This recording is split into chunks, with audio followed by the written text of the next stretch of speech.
Good afternoon all of student. आज की class में हम चैप्टर 1 में कुछ टॉपिक पढ़ लिए थे। तो रिप्रोडक्शन इन ऑर्गेनिज्म हमारा ये टॉपिक है। तो इसमें हमको ये क्या पढ़ना है कि एक्सटर्नल फर्टिलाइजेशन और इंटरनल फर्टिलाइजेशन के बारे में, जायगोट क्या होता है, एम्ब्रायोजेनेसिस, ओविपेरस और विविपेरस। तो सबसे पहले हम इसमें बात करेंगे एक्सटर्नल फर्टिलाइजेशन, बाह्य निषेचन, जिसको हिंदी में बोलते हैं, क्या बोलते हैं, बाह्य निषेचन, एक्सटर्नल फर्टिलाइजेशन। तो जलीय जीवों में बाह्य निषेचन पाया जाता है, जो हमारे ऑल एक्वाटिक ऑर्गेनिज्म होंगे, जैसे कि एल्गी हो जाएगा, ठीक है, और फिश हो जाएंगी। ये सब क्या होते हैं, जितने भी ऑर्गेनिज्म हम क्या देखते हैं कि एक्वाटिक होते हैं, जलीय होते हैं, उनमें कौन सा निषेचन पाया जाता है, या फर्टिलाइजेशन, एक्सटर्नल फर्टिलाइजेशन पाया जाता है, जिसे हम क्या बोलते हैं, बाह्य निषेचन बोला जाता है।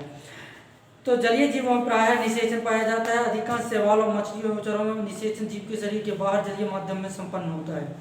मतलब जो फर्टिलाइजेशन होगा ये कहाँ होगा, ऑर्गेनिज्म, मतलब वाटर में रहने वाले या एक्वाटिक ऑर्गेनिज्म होंगे, उनके वाटर में रहने के ड्यूरिंग में ही क्या होते हैं, उनके बाहर मतलब वाटर में ही क्या करते हैं, ये फर्टिलाइजेशन करते हैं, ठीक, फर्टिलाइजेशन करते हैं। फिर इस प्रकार के निषेचन में जनकों द्वारा अपने चारों ओर स्थित बाहरी माध्यम में नर तथा मादा युग्म मुक्त कर दिए जाते हैं। हम क्या देखते हैं कि एक्सटर्नल फर्टिलाइजेशन, बाह्य निषेचन क्या होगा कि जब बाहर में मतलब बाहर की ओर फर्टिलाइजेशन होगा, तो उसमें क्या होते हैं कि male and female all organism क्या होंगे, जितने भी एक्वाटिक ऑर्गेनिज्म होंगे, वो मेल एंड फीमेल के जो गैमेट्स होंगे वो क्या कर देते हैं, मेल और फीमेल के गैमेट्स को उन पानी मतलब वाटर के माध्यम से या वाटर में क्या कर देते हैं, छोड़ देते हैं, और उसी वाटर के माध्यम से क्या हो जाता है, उनमें एक रिप्रोडक्शन हो जाता है, जिसे हम बोलते हैं बाह्य निषेचन या एक्सटर्नल फर्टिलाइजेशन। समझ में, एक्वाटिक मतलब जलीय जीव, एक्वाटिक मतलब जलीय जीव में जल में रहने वाले जीव क्या करते हैं, बाह्य निषेचन करते हैं। मछली, शैवाल हो जाएगा, उभयचर हो जाएंगे, ये सारे क्या हो जाते हैं, जलीय होते हैं। This type of fertilization found in the most aquatic organism. मैंने क्या बताया कि फर्टिलाइजेशन मोस्ट एक्वाटिक ऑर्गेनिज्म में क्या होता है, फर्टिलाइजेशन कौन सा, external fertilization. In majority of algae, fishes and the amphibians, उभयचर एम्फीबियंस हो जाएंगे, सिंगेमी, और कुछ एक्सटर्नल फर्टिलाइज सराउंडिंग वाटर, और वो क्या करते हैं कि सराउंडिंग मतलब हमारे वाटर के चारों ओर सराउंडिंग में क्या कर देते हैं, अपने अपने गैमेट्स, मेल एंड फीमेल क्या कर देते हैं, अपनी गैमेट्सों को वापस छोड़ देते हैं, उन्हीं के द्वारा क्या हो जाता है, उनमें फर्टिलाइजेशन होता है।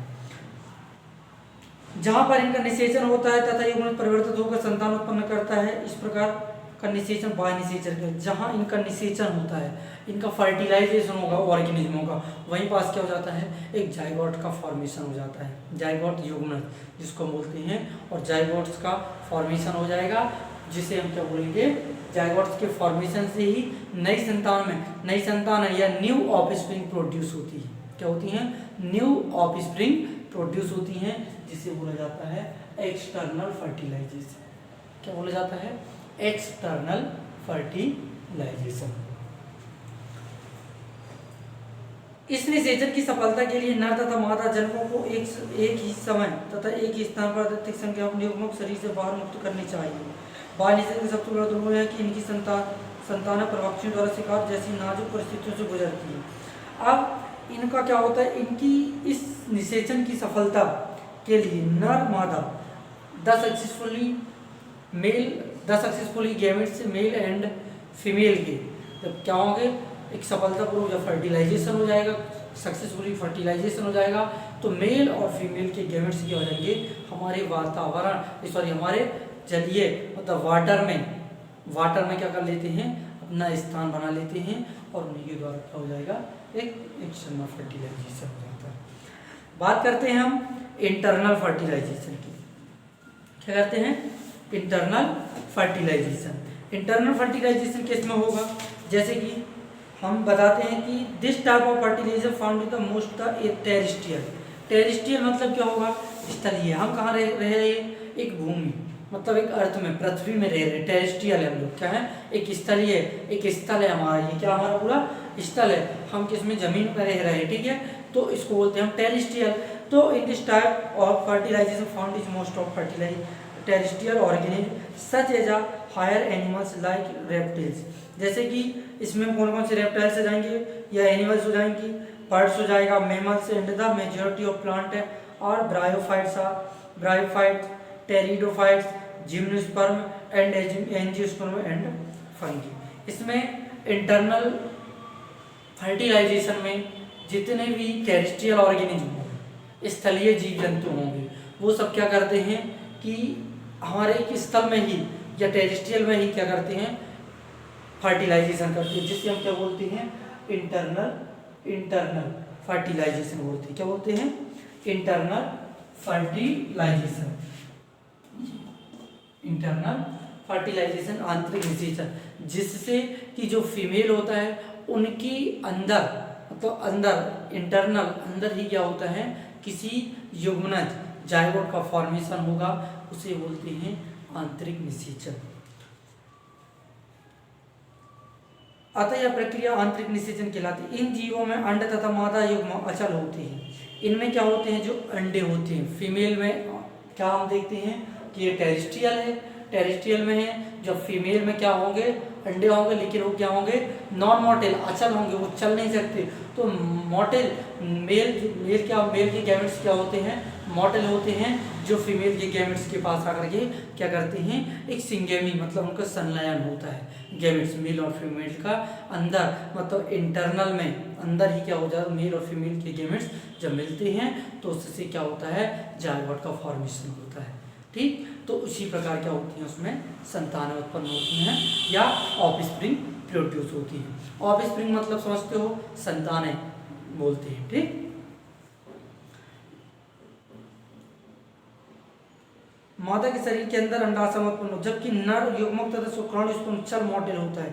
हम इसको क्या बोलते हैं, शुक्राणु को युग्मक तथा हम गेमिट्स और स्पर्मी बोलते हैं। शायद आपने 10th क्लास में भी पढ़ा होगा इसके बारे में, स्पर्मी के बारे में, शुक्राशय एंड वेसिकल्स होती हैं, जो होती हैं, टेस्टिस हो जाएगा। इस सारी जानकारी आपने 10th में भी ली होगी। तो स्पर्म चल मॉडल होता है, कैसा होता है, मॉडल होता है, तथा उसे अंडे के साथ संलयन करने हेतु अंडे तक पहुंचना होता है, ठीक। हमारा मेल होता है जो, वो क्या होता है, मॉडल चल होता है, वो फीमेल के एग्ज के पास जाकर के वो क्या करना है, एग्ज के पास जाकर के क्या, एग्ज के जो अंडे होते हैं उन तक उनको क्या होता है, उनको पहुंचना होता है। इन जीवों में भी उत्पन्न होने वाली नर युग्मकों की संख्या बहुत अधिक तथा मादा युग्मकों की संख्या बहुत कम होती है। बीजीय पौधों में अचल नरयुग्मक परागकण नलिका द्वारा मादा युग्मक तक पहुंचते हैं। जैसे कि कुछ प्लांट होंगे हमारे, बीज सीड वाले प्लांट्स होंगे, उनमें क्या होगा, मेल एंड फीमेल दोनों के, मेल कैसा होता है, अचल होता है, नॉन मॉडल होता है। तो वो क्या करता है कि पॉलन ग्रैंस के द्वारा, पराग नलिका के द्वारा, पराग नलिका पॉलन ग्रैंस के थ्रू ही क्या करते हैं, वो फीमेल तक पहुंचती है। इसे बोलते हैं इंटरनल फर्टिलाइजेशन। जो हमारी बॉडी के अंदर या फीमेल की बॉडी के अंदर जो फर्टिलाइजेशन होता है उसे हम इंटरनल फर्टिलाइजेशन। एक्सटर्नल जो फीमेल की बॉडी के आउटर, मतलब सराउंडिंग चारों साइड गैमेट्स होंगे, उससे फर्टिलाइजेशन होगा, तो उसे बोलते हैं हम बाह्य निषेचन बोलते हैं। बात करते हैं हम जायगोट युग्मनज की बात करते हैं। निषेचन के दौरान दो अवरोध नर तथा मादा युग्मकों को संलयन होता है, हम भी देखते हैं, ठीक है। इसका और विस्तार में हम बताएंगे कितने टाइप्स के कैरेक्टर होंगे, कौन से क्रोमोसोम मिलेंगे, तो कैरेक्टर कैसे हमको दिखाई देंगे, ये 5th चैप्टर में पढ़ेंगे। लेकिन यहाँ पर हम जायगोट को देखते हैं कि मेल के गैमेट्स क्या होंगे, कि निषेचन के दौरान जब फर्टिलाइजेशन होता है तो फर्टिलाइजेशन के ड्यूरिंग में ही क्या होते हैं, टू हैप्लॉइड जाइगो गैमेट्स ही क्या करते हैं, जैसे कि एक किसका रहेगा हैप्लॉइड, मेल का, 1 मेल का हैप्लॉइड एंड 1 फीमेल का हैप्लॉइड होगा। तब जाकर ये दोनों क्या करते हैं, एक फ्यूजन सिंगेमी करते हैं, मतलब दोनों क्या करते हैं, मिलते हैं, जिसे ही हम क्या बोलते हैं, जिससे एक द्विगुणित युग्मनज, मतलब 2n, जिसको हम बोलते हैं क्रोमोसोम। पढ़ते हैं हम कि ह्यूमन में कितने 46 क्रोमोसोम होते हैं, लेकिन उनके 23 पेयर होते हैं 23 पेयर, ठीक। इसका और विस्तृत जानकारी हम आगे देंगे आपको डिटेल में। तो ये क्या करते हैं, वन मेल और वन फीमेल का हैप्लॉइड क्रोमोसोम मिल करके डिप्लॉयड 2 क्रोमोसोमों का फॉर्मेशन या 2 जाइगोट का फॉर्मेशन करते हैं। युग्मनज एक पीढ़ी से दूसरी पीढ़ी में जीव के शरीर की महत्वपूर्ण पड़ी है। युग्मनज क्या हो जाता है, फर्स्ट जनरेशन से, तो the first generation and next generation, first generation and next generation in the zygote important of a कड़ी, जिसको हम बोलते हैं। ठीक, यह बहुत ही महत्वपूर्ण है, इम्पोर्टेंट है, जो क्या करती है एक पीढ़ी से दूसरी पीढ़ी में क्या करती है, हमारे करेक्टरों को भी और किसी न्यू ऑफस्प्रिंग प्रोड्यूस करने के लिए भी उसको जो प्रजातियों की निरंतर की सुनिश्चितता का निर्माण करती है। जब मेल और फीमेल या एक पीढ़ी से दूसरी पीढ़ी बनेगी, ठीक है, वन जनरेशन से नेक्स्ट जनरेशन का निर्माण या फॉर्मेशन होगा, प्रोड्यूस होंगी, तो उससे क्या होगी, हमारी जो यहाँ की स्पीसीज है वो क्या होती है, और वो एक प्रकार से हमारे यहाँ की स्पीसीज बनी रहती है किसी भी प्रजातियों का। हम देखते हैं हमारी इन्वायरमेंटल में हम जितने भी ऑर्गेनिज्म हैं, हम देखते हैं कि उनकी एक एज होती है उनके जीवन के लिए, ठीक है, हर चीज़ की एज होती है, क्या करना है क्या नहीं करना। हम भी पढ़ाई करते हैं तो अपनी एक एज के अकॉर्डिंग करते हैं, ठीक, तो सारे काम क्या होते हैं कि एज के अकॉर्डिंग होते हैं, जा करके क्या हो जाते हैं हम लोग लास्ट में मृत्यु तक पहुंच जाते हैं। तो उनका अस्तित्व बनाए रखने के लिए हम उनकी प्रजातियों को, हमारे जैसे ही मनुष्यों को इस प्रकृति में बने रहने के लिए क्या करते हैं, मेल और फीमेल मेल गैमेट्स ये करते हैं, संलयन करते हैं, फ्यूजन करते हैं। युग्मनज के आगे का विकास जीव के अपने जीवन चक्र तथा वहाँ के पर्यावरण पर निर्भर करता है। जब जाइगोट का फॉर्मेशन होगा और जाइगोट के फॉर्मेशन की ड्यूरिंग में ही वहाँ का जो इन्वायरमेंटल होगा उसके अकॉर्डिंग क्या करेगा, किसी भी न्यू ऑफस्प्रिंग का प्रोड्यूस या उसमें किसी भी प्रकार का डेवलपमेंट होगा, वहाँ के एक इन्वायरमेंटल के कारण ही होगा। वहाँ का पर्यावरण, आसपास का वातावरण हम देखते हैं कैसा होता है, अच्छा है या गंदा, हम कैसे माहौल में रह रहे हैं, ठीक है, ऐसी सिचुएशन हमको कैसी सिचुएशन हमको देखने को मिलती हैं। सारी सिचुएशनें हमारी बॉडी के अंदर कब होती हैं, हमारी पर्यावरण इन्वायरमेंटल के द्वारा है। काफी शैवालों में युग्मनज प्राय एक मोटी भित्ति के ढके होते थे, अंकुरण से काफी समय तक सुप्त अवस्था में आ जाती है। इन सभी जीवों में हैप्लॉन्टिक जीवन चक्र पाया जाता है, ये बीजाणु उत्पन्न करता है।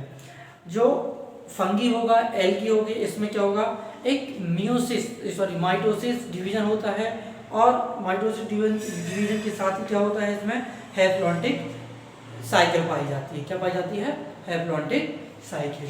अब बात करते हैं एम्ब्रायोजेनेसिस क्या होता है। इस जाइगोट फॉर्मेशन के बाद ही क्या होता है, एम्ब्रायोजेनेसिस, मतलब भ्रूण का निर्माण, द फॉर्मेशन ऑफ एम्ब्रायोजेनेसिस का फॉर्मेशन होगा। निषेचन के उपरांत बने युग्मनज से भ्रूण का निर्माण होता है। निषेचन के बने उपरांत मतलब after fertilization formation of embryogenesis from zygote. क्या बोलेंगे, after fertilization formation of embryogenesis from zygote, मतलब जाइगोट से ही क्या होगा, जब हमारा फर्टिलाइजेशन होगा हमारी बॉडी में, तो जाइगोट का निर्माण होगा, और जाइगोट से ही क्या होगा, इस जाइगोट या युग्मनज से ही भ्रूणोद्भव का क्या होता है, फॉर्मेशन होता है। युग्मनज से भ्रूण बनने की संपूर्ण प्रक्रिया, तो द जाइगोट प्रोसेस ऑफ एम्ब्रायोजेनेसिस, हम क्या बोलते हैं, युग्मनज से भ्रूण बनने की प्रक्रिया, युग्मनज से, तो द प्रोसेस ऑफ फ्रॉम एम्ब्रायोजेनेसिस। विकास प्रक्रिया का अध्ययन क्या कहलाता है कि एम्ब्रायोजेनेसिस, जो एक प्रोसेस होती है डेवलपमेंट की, विकास की, हमारी बॉडी में या एम्ब्रायोजेनेसिस में या जाइगोट में, तो ये क्या होती है, क्या होती है, इसकी स्टडी को ही हम क्या बोलते हैं, एक एम्ब्रायोलॉजी बोला जाता है। भ्रूणोद्भव के समय युग्मनज में समसूत्र विभाजन तथा कोश का भेदीकरण होता है। भ्रूणोद्भव जब एम्ब्रायोजेनेसिस के ड्यूरिंग में ही क्या हो, एम्ब्रायोजेनेसिस के ड्यूरिंग में युग्मनज में समसूत्री मतलब मियोसिस तथा कोशिका भेदीकरण, सेलों का डिवीजन होता है। इन दोनों प्रक्रियाओं के फलस्वरूप जीव संतान का निर्माण होता है। इस प्रकार क्या होता है, जाइगोट बनेगा, जाइगोट से ही क्या होगी, मेल एंड फीमेल, जाइगोट के फॉर्मेशन से क्या होगा, एम्ब्रायोजेनेसिस का फॉर्मेशन होगा, और इस एम्ब्रायोजेनेसिस की फॉर्मेशन से ही क्या होगी, हमारा जो विकास होगा, हम the process of a development, the study of, या हम क्या बोल सकते हैं कि विकास प्रक्रिया के अध्ययन को क्या कहते हैं, the study of development process को हम क्या बोलते हैं, what is the process of the study of development embryology, ठीक, तो क्या बोलते हैं, एम्ब्रायोलॉजी बोला जाता है। साथ ही इसमें क्या हो जाएंगे फिर हमारे, क्या हो जाएंगे, न्यू ऑफस्प्रिंग संतान उत्पन्न हो जाएंगी। अब अंड प्रजक और सजीव प्रजक, ओविपेरस ओविविपोरस। ओविपेरस किसको बोलेंगे, जैसे कि हम बहुत से एनिमल्सों को क्या देखते हैं, या बहुत से ऑर्गेनिज्म हमारे क्या होंगे, एग्स देते हैं, अंडे देते हैं, तो उन्हीं से क्या होते हैं कि किसी न्यू ऑफस्प्रिंग प्रोड्यूस होती है, ठीक। और सजीव प्रजक क्या हो जाती हैं, एक मात्र कोशिका मदर सेलों से ही ऑफस्प्रिंगों का प्रोड्यूस होना क्या कहलाता है, विविपेरस कहलाता है। जैसे कि मैं या पूरे इस संसार में रहने वाले मनुष्य भी क्या करते हैं, अपनी माँ मतलब अपने माँ के गर्भाशय से क्या होते हैं, जन्म लेते हैं, उसे हम क्या बोलेंगे, विविपेरस। ओविपेरस अंड प्रजक, जैसे कि सर्प स्नेक हो जाता है, आप लोग देखे होंगे, बहुत से ऐसे ऑर्गेनिज्म हो जाएंगे, ठीक, जैसे कि सरीसृप, पक्षी, मछलियाँ, उभयचर। हम बहुत से बर्ड्सों को भी देखते हैं, फिश को भी देखते हैं, तो ये क्या करती हैं, अंडे देती है, क्या देती है, अंडे देती हैं, और लास्ट में उन्हीं अंडों को क्या करती हैं वो लोग, तोड़ती हैं, फोड़ देती हैं, तो उन्हीं से क्या हो जाती हैं, किसी न्यू ऑफस्प्रिंग प्रोड्यूस हो जाती है। तो इसमें बोलेंगे ओविपेरस अंड प्रजक, जो अंडे से उत्पन्न होती है संतान है, अंड प्रजक ऐसे जंतु जो अंडे देते हैं, ठीक। तो these animals like reptiles and birds, they the fertilize eggs in the safe place in the environment। क्या होती हैं, वे एनिमल्स जो क्या करते हैं, जैसे कि रेप्टाइल्स हो जाएगा, बर्ड्स हो जाएगा, ये फर्टिलाइज एग, मतलब इनका फर्टिलाइजेशन किससे होता है, एग से होता है। इसमें एग से क्या होगा, फर्टिलाइजेशन,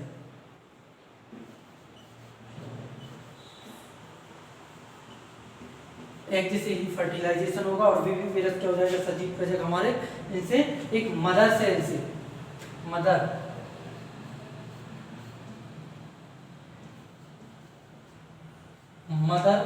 सेल से ही क्या होता है, किसी न्यू ऑफस्प्रिंग का प्रोड्यूस होता है।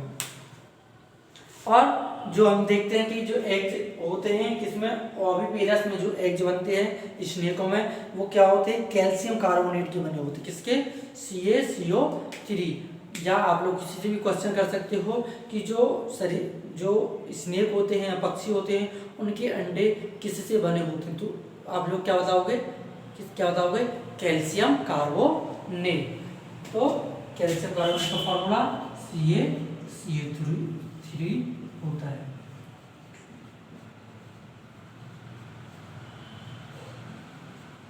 कैल्शियम कार्बोनेट, समझ में, ठीक। तो हमने पढ़ाया एक्सटर्नल फर्टिलाइजेशन, जो बाहर हम देखते हैं एक्सटर्नल हम बोलते हैं, बाहर एक्सटर्नल बोलते हैं, ठीक। आंतरिक हमारी बॉडी के अंदर इंटरनल, ठीक। जायगोट, जो मैंने बता दिया क्या होता है कि मेल और फीमेल के गैमेट से क्या होगा, जायगोट का फॉर्मेशन होता है, जायगोट यूग्मनज का फॉर्मेशन होता है, ठीक, उसे बोलते हैं हम जायगोट यूग्मनज। एम्ब्रायोजेनेसिस भ्रूणोत्पाद, इसका जब फॉर्मेशन हो जाएगा उसके पश्चात या आफ्टर में क्या होगा, हमारे एम्ब्रायोजेनेसिस का फॉर्मेशन होगा। फिर उसके बाद इसमें भी 2 टाइप्स के होते हैं, ठीक, जैसे कि ओविपेरस मैंने बताया, एग फर्टिलाइजेशन, जिनका फर्टिलाइजेशन अंडों से होता है, कुछ रेप्टाइल्स हो जाएंगे, बर्ड्स हो जाएंगे, स्नेक हो जाएंगे, मैंने ये सारे बता दिए, ठीक। Egg fertilization, viviparous mother cell, जो ह्यूमन की जो माताओं से, जो मादा प्रसव से क्या होता है कि न्यू ऑफस्प्रिंग प्रोड्यूस होती हैं, या संतान निर्माण कर संतान उत्पन्न होती है, उसे हम मदर सेल बोलेंगे या विविपेरस बोल सकते हैं। इसमें मनुष्य भी शामिल होते हैं, ठीक। अब बात करते हैं difference between gametogenesis and embryogenesis. Gametogenesis मैंने पहले पढ़ा दिया था आपको कि मेल और फीमेल के गैमेट्स बनते हैं, ठीक। और एम्ब्रायोजेनेसिस भी मैंने बता दिया क्या होता है, आप लोग बकायदा इसको बुक को एक बार पढ़ना और बकायदा आपको समझ में आ जाएगा।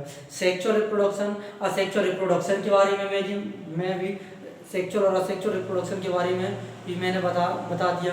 सेक्सुअल रिप्रोडक्शन के बारे में हम अभी पढ़ ही रहे थे पूरा टॉपिक सेक्सुअल रिप्रोडक्शन। इसके पहले जो मैंने असेक्सुअल रिप्रोडक्शन की जो मोड्स ऑफ असेक्सुअल रिप्रोडक्शन भेजा था, ठीक है, उसमें सारे असेक्सुअल रिप्रोडक्शन है, उसमें क्या बनता है, किसका फॉर्मेशन होता है, इसमें क्या होता है, ये सारी चीज़ें यूनिसेलुलर मल्टीसेलुलर ये सारे ऑर्गेनिज्मों के बारे में आप जानकारियाँ दे सकते हो। एक बार पढ़ने के बाद यदि आपको कहीं डाउट लगता है तो दोबारा आप मैसेज के थ्रू ग्रुप में जो बना है उसमें बेहिचक होकर के किसी भी चीज़ से डर करके हमसे पूछ सकते हैं, जो भी आपको पूछना हो। ठीक है, आज के लिए बस इतना।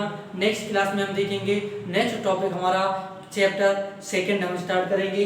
आज हमारा चैप्टर 1 है जो पूरा क्लोज हो चुका है। जैसे ही ये लिंक आपके मोबाइल या आपके ग्रुप में सेंड की जाती है उसके पश्चात ही आपको बाकायदा देखना है, फिर उसके बाद हमको वो स्क्रीनशॉट ले करके या उसकी पिक खींच करके जिसमें हमने आपने नोट्स बनाया, सबसे पहले नोट्स रफ कॉपी बनाना, फिर उसके बाद आपको फेयर कॉपी बनाना, फिर हमको सेंड करना है। ठीक, थैंक यू, जय हिंद, जय भारत।